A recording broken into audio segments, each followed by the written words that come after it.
Hey guys, in this video I'm going to make a rack for my Tormach ER16 TTS tool holders. I also have a bunch of these Chinese-made YS tool or Yincheng tool end mill holders, and we're going to build a rack to put them all in because I've only had about 4 of these in all the time I've had my G0704, and now I'm going to have something on the order of 30 tools I can set up all at once. The piece of material for this is going to be this 1/2 inch thick sheet of aluminum. It's about 18 inches long by, I don't know, 5 inches, 5.5, I can't remember.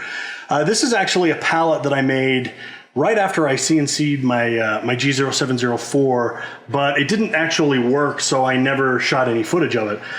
Basically what I did was machined out hexes for 1/4-20 nuts, and then I pounded all the nuts in. The problem was the fit was so tight that it ended up bowing the plate in this fashion, like a lot of bow. So I hammered all the nuts back out, and this has just been sitting in the corner for years. So this is what we're going to use because I have it.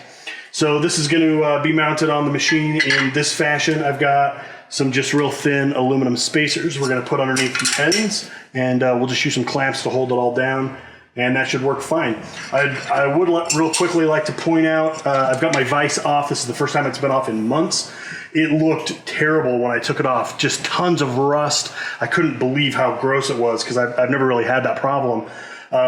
So I basically took some shop towels to it and some brake cleaner and cleaned it off, and this is what it came out as. So no stoning, no sanding, no Scotch-Brite, just brake clean and shop towels, and yeah, a little bit of staining, but who cares about that? Not me. All right, let me go ahead and get this set up, and I'll bring you right back. Okay, it's actually the next day. It was getting late, and I decided not to machine it last night. But I've changed the camera angle, and I think we're all ready to go.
Okay, so we're back, and sorry I missed that last little bit. It was these last 5 that had to be chamfered. I lost the X-axis motion due to an overvoltage fault seen by the X-axis driver, and that's something I've been dealing with for a while, but not a huge deal. It did gouge this just a teeny bit, but I don't really care.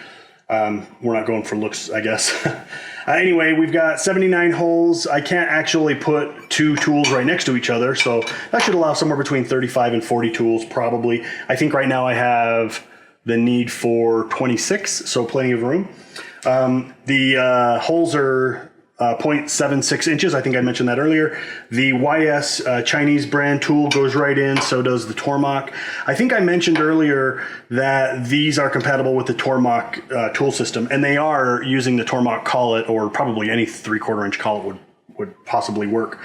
But these do not have the ring for the tool changer, and I forgot to mention that. So these cannot be used with the Tormach tool changer or Tormach style tool changer, which I don't think I'm ever going to have anyway, so I don't really care. But you can see it turned out pretty nice. I didn't machine holes here or on the corners because of these original fixture holes, and I'll use those. Probably just make some legs out of wood or something. I can just set it on a bench, or I don't know. I haven't decided where I'm going to mount it yet. Anyway, thanks for watching, guys. If you have any questions or comments, post them below, and I will see you in the next video. Do you ever look at another man's handiwork and think to yourself, What was this guy doing when he came up with this? Well, you're not going to have to worry about that on my channel because I'll tell you where all the problems are. I'm still pretty happy with the way this plate came out. I didn't bother trying to clean it up or anything because I just don't care that it looks bad.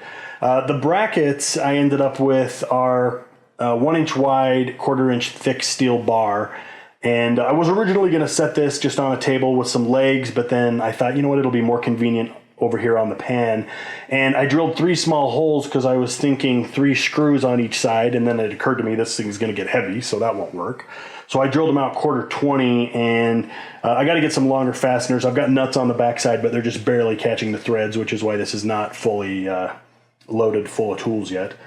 Also, I think what I'll do is put some fender washers on the backside of the nut, below the nut, and I'll put some RTV silicone on those so when I push them up against the metal, hopefully it'll kind of seal. With the shower curtain, it hangs so low, water's not really going to be an issue anyway, but I figure I might as well seal them up while I'm putting it together, and then I just don't ever have to worry about it. So the brackets came out all right. You'll notice I've got this bent, so it isn't an exact 72 point, no, I'm just kidding. This is as close to 90 degrees as I can get using my homemade dies on the Harbor Freight 20-ton press. So you just get this angle. I don't know what it is. I didn't bother to measure it. But, I mean, coolant will run off of it, I guess. That's a benefit. You can probably tell from this corner that this bracket is not all the way underneath the plate. There's about 3/16 sticking out on this side. And that's because this bracket should have been this direction when I bent it. And the holes are not drilled on center. And so that's something else I messed up. This hole over here, after I just kind of threw this into place and started drilling holes and then realized that this bolt passes right through the joint where this vertical piece meets the pan floor. So the top half of this bolt is sticking out in the back. So that's really nice. What I'll probably do is just fill that back full of epoxy, and then I'll drill out this hole and I'll just move that bolt up. That should be fine. I don't think it's going to need a whole ton of strength, but if it does, all I'll really need to do is just build something to come down and hit onto this leg, and that would just really firm things up. I don't think it's going to be a problem, but we'll see where it goes once it's all fully loaded.